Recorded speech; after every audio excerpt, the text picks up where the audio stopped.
Student question number 34 का B part.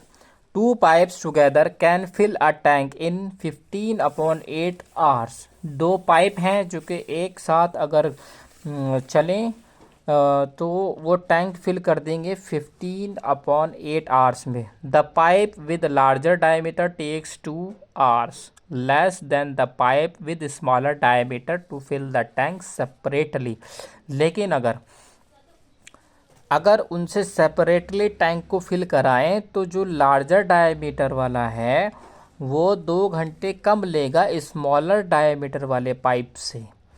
तो find हमें करना है स्टूडेंट, फाइंड करना है find the time in which each pipe can fill the tank separately. हमें ये फाइंड करना है कि कितने टाइम में हर एक पाइप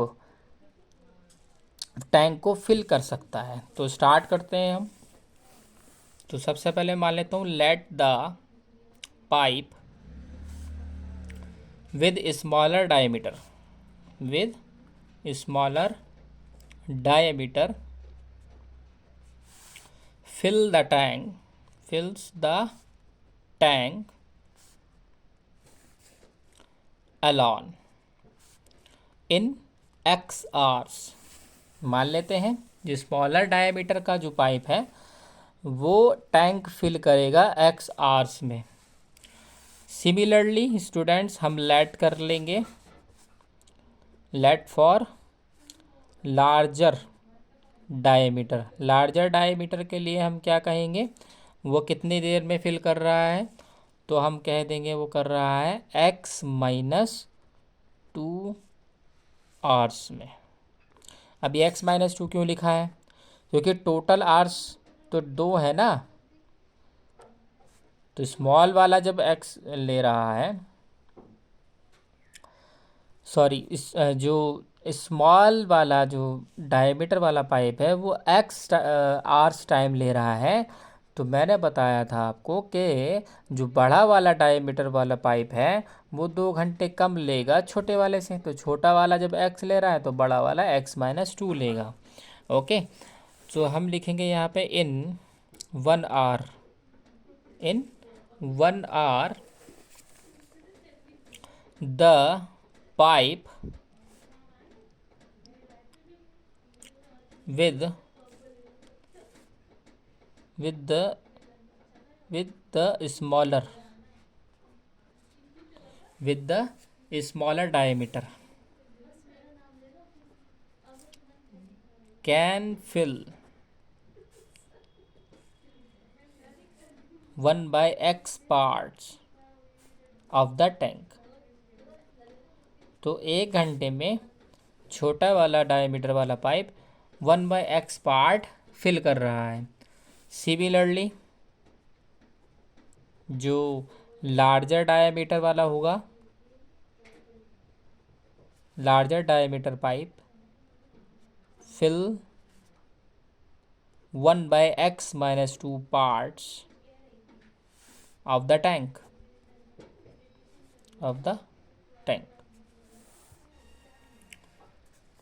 और जो टैंक है हमारा वो कितने घंटे में बढ़ रहा है, the tank is filled up in 15/8 hours. तो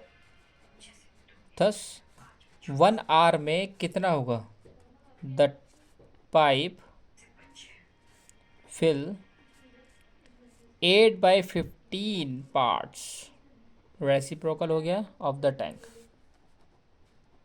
ठीक है, तो अब हम देखें कि 1 आवर में स्मॉल डायमीटर वाला 1/x पार्ट भर रहा है और लार्जर डायमीटर वाला 1/x-2 पार्ट्स भर रहा है। इसी तरीके से टैंक का जो टोटल टाइम लग रहा है 15/8 आवर्स है। तो 1 आवर अगर मैं निकालूं तो 8/15 हो जाएगा।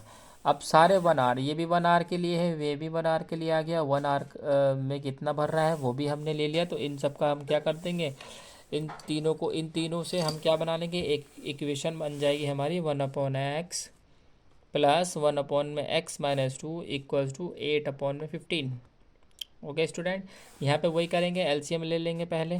एलसीएम आएगा x minus two plus x is equals to 8/15।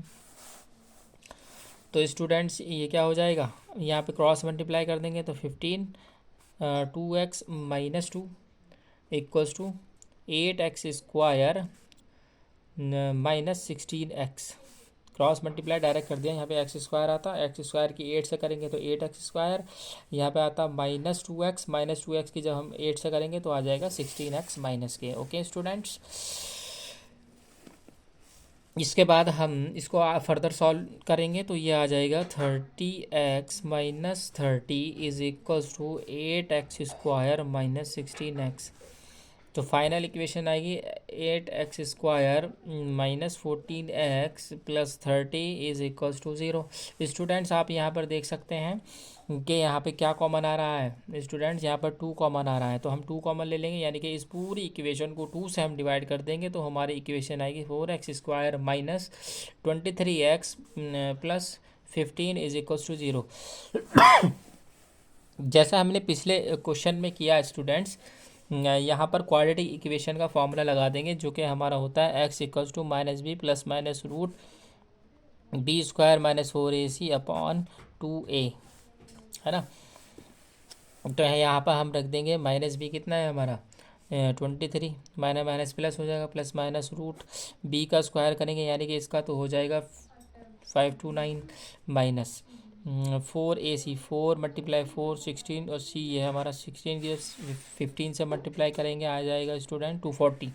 Okay students, तो 23 प्लस माइनस रूट, जब इसको हम माइनस करेंगे स्टूडेंट तो माइनस करने के बाद ये आ जाएगा आपका रूट ले लेंगे इसका और ये आ जाएगा 17/8। ये माइनस करके आप देख सकते हैं कितना आएगा 259 240/9। 12 में से 8 बचा, यहाँ पर बचा 289 का रूट हम निकालेंगे 17 आएगा स्टूडेंट्स। ओके, तो यहाँ पर भी वैसे ही करेंगे, x इक्वल्स टू 23 प्लस 17/8 और दूसरा बनेगा x इक्वल्स टू 23 माइनस 17/8। तो x इक्वल्स टू 40/8 और x इक्वल्स टू 6/8। तो यहाँ पर हमारे एक x की वैल्यू 5 आ जाएगी और एक x की वैल्यू 3/4 आ जाएगी स्टूडेंट्स। तो एक एक बार हम पहले रख के देख लेते हैं। अगर इफ़ x इक्वल्स टू 5 लेंगे तो जो हमारा पहला पाइप जो स्मॉल डायमीटर वाला है उसका हमने टाइम x माना था और दूसरे वाले पाइप का हमने माना था x -2। तो x की वैल्यू जो हम रखेंगे 5 - 2 3, तो ये आ जाएगा 3। ओके, लेकिन अगर इफ़ x इक्वल्स टू 3/4 है तो x -2 माना था यानी कि 3/4 -2, तो ये आ जाएगा -5/4 which is not possible. Time negative में नहीं आएगा, time can not be negative. Okay students, तो यहाँ पर हम लिख सकते हैं कि जो pipe with smaller diameter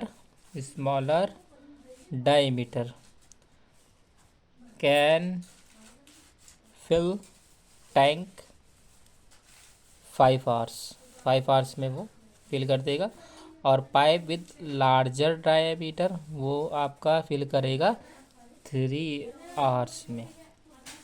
okay, 3 hours ये वाला। स्टूडेंट्स, क्वेश्चन नंबर 35 में आपको दिया है a horse stride to a peg at a corner of a square shaped grass field of a side 15 metre by means of 5 metre long rope.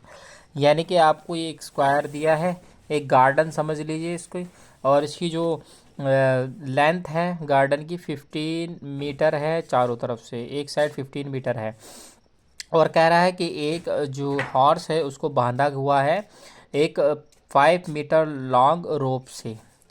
Find the area that part of the field in which horse can graze. हमें वो area find करना है जिसके अंदर horse हमारा चर सकता है, ग्रेज कर सकता है। तो वो यही पार्ट होगा स्टूडेंट्स, क्योंकि वो बंधा हुआ है 5 मीटर रोप से, यानी यहाँ से यहाँ बंधा हुआ है वो, यानी लेंथ आपको दी है, यानी कि ये इसकी रोप ही समझ लीजिए, इसकी लेंथ जो दी है वो 5 मीटर दी है, तो यानी इतने एरिया में ये घूम सकता है, तो यही ग्रेज करेगा। Find the increase in grazing area if length of the rope is increase to 10 metre. फिर उसके बाद हम फाइंड करेंगे स्टूडेंट जब इसकी रस्सी को 5 मीटर और बढ़ा दिया जाएगा। चलिए स्टार्ट करते हैं। तो सबसे पहले हमें गिवन है स्टूडेंट, गिवन है हमें side of square, side of square या फिर गार्डन 15 मीटर। उसके बाद हमें जो गिवन है लेंथ ऑफ रोप, गिवन है स्टूडेंट्स लेंथ ऑफ रोप, वो हमें कितनी दी है 5 मीटर, जो कि हमारी क्या कहलाएगी, रेडियस ऑफ आर्क कहलाएगी स्टूडेंट।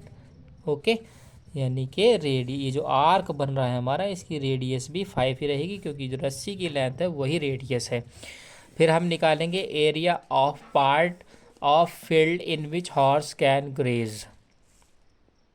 यही तो पूछा है कितने पार्ट में वो ग्रेज कर सकता है, तो हम लिखेंगे area of part of field in which horse can graze, horse can graze. तो वो क्या होगा, एरिया वो इक्वल होगा एरिया ऑफ सेक्टर QPB। अगर आप ध्यान से देखें तो ये आर्क है और ये इस तरीके से हमारा सेक्टर ही बनता है, ठीक है। तो QPB हमारा सेक्टर है, और सेक्टर का फॉर्मूला स्टूडेंट आपको पता है, ये याद होगा आपको, थीटा अपॉन में 360 मल्टीप्लाई पाई आर स्क्वायर। यहाँ पर थीटा दिया है 90 अपॉन 360, पाई की वैल्यू वो कह रहा है 3.14 रखिए, मल्टीप्लाई आर कितना है हमारा 5, तो 5 मल्टीप्लाई 5। ओके स्टूडेंट, जो अब ये 90 कहाँ से है, आपको पता है कि जो ईच एंगल ऑफ स्क्वायर 90 होता है स्टूडेंट, स्क्वायर का हर एक एंगल 90 होता है। ओके, जब हम इसकी कैलकुलेशन करेंगे, आप कैलकुलेशन करके देख लेना, तो आ जाएगा 19.625 centimetre, sorry metre square. Okay student, उसके बाद वो कह रहा है जब इसकी लेंथ को बढ़ा दिया जाएगा 10 मीटर तक, तो आपकी रेडियस क्या हो जाएगी स्टूडेंट, यहाँ पे मैंने डायग्राम बना लिया है। आपके रोप की जो डिस्टेंस है, यानी कि रोप की जो लेंथ है वो 10 मीटर है, तो यहाँ पर भी मैं वही लिखूँगा, area of part of field in which horse can graze when rope length is 10 metre. तो आपके एरिया किसके इक्वल हो जाएगा, ये एरिया ऑफ सेक्टर, आपके सेक्टर कौन सा लगेगा, HBG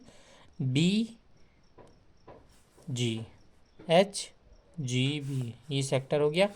इसके बाद सेक्टर का फॉर्मूला आपको पता है, थीटा अपॉन में 360 मल्टीप्लाई पाई आर स्क्वायर। तो थीटा हमें 90 दिया हुआ है, क्योंकि आपको पता है each angle of square 90 degree होता है, अपॉन 360 मल्टीप्लाई पाई की वैल्यू 3.14 लगानी है, आर मल्टीप्लाई आर। इसके बाद हम कैलकुलेशन करेंगे तो स्टूडेंट आ जाएगा 78.5 मीटर स्क्वायर। अभी तक हमने एरिया जो निकाला है स्टूडेंट, वो एरिया निकाला है कि वो 5 मीटर में कितना ग्रेज कर सकता है और 10 मीटर में कितना ग्रेज कर सकता है।